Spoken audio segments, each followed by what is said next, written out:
बेटा प्रहलाद देने लगे बाबू ऐसी मेरे प्यारे भक्तों भगवान नरसिंह जॉइंट खाते में आए। जॉइंट खाते में बड़बड़ी जीभ, लहराते हुए बाल, बहुत बड़े नाखून, दांत निकले हुए हैं। भगवान के विकराल रूप को देख करके बेटा प्रहलाद भी घबरा रहे हैं, क्योंकि भाई भगवान ने अपने भक्त के लिए नामालूम क्या क्या करते हैं। परीक्षित महाराज आगे बढ़े, हिरण्यकश्यप को उठाया और गोद में रख दिया और कहा कि ओरे बच्चा, तूने ब्रह्मा से वरदान मांगा था कि न मैं दिन में मरूं, न मैं रात्रि में मरूं, न मैं भीतर मरूं, न बाहर मरूं।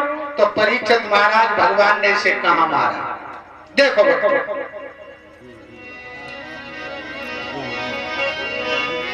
भीतर का था और बाहर न उठा, और गिलियो नीच को सहली पर।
रख लियो दुष्ट को घुटनों पर।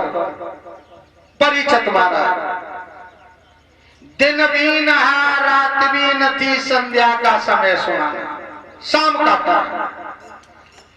ब्रह्मा जी से तूने वरदान मांगा था कि न मैं नर से मरूं, न मैं पशु से मरूं। तो देख न भाई, मैं नर हूं और न मैं पशु हूं, मैं हूं जॉइंट खाते में, मुझे कहते नरसिंह। तूने ब्रह्मा से वरदान मांगा था कि किसी हथियार से ना मरूं। तो देख भाई, मेरे हाथ में कोई हथियार तो नहीं है। नाखूनों से कलेजा को चीर दिया ब्रह्मा जी ने। तूने ब्रह्मा से वरदान मांगा था कि 12 महीना में एक महीना में ना मरूं। तो देख भाई, तेरे लिए मैंने जो मल मास को महीना जाए, हम तो लौंद को महीना बोले, जो 12 महीनों से परे हो तो 13वां महीना बोल हो जाते हो। ठीक है, मलवास के महीने में मेरे प्रभु ने इस पापी का उद्धार किया है। बेटा प्रहलाद थर-थर कांप रहे हैं। नारद ने आकर के बेटा प्रहलाद को नरसिंह के चरणों की ओर कर दिया।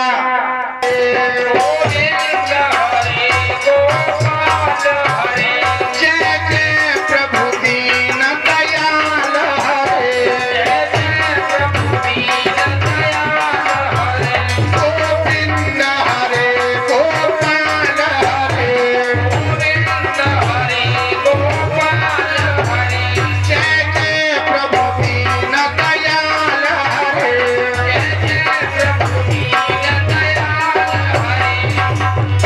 राधापति राधे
सावधान करते हैं कि हे राजन परीक्षित, प्रहलाद के पुत्र होते हैं बहलोचन। परीक्षित महाराज, प्रहलाद के पुत्र होते हैं बहलोचन और बहलोचन का पुत्र होता है राजा वन। वैसे क्षमा कर, आप लोग बड़े चक्कर में होंगे कि शास्त्री जी ऐसा कैसे हो गया, तो मैं बताऊं, तो इसमें छिपा हुआ है वो नष्ट हो जाएगा। महाराज बहलोचन कहने लगे ठीक है महाराज, आज भक्तों फल को लेकर के चले तो फल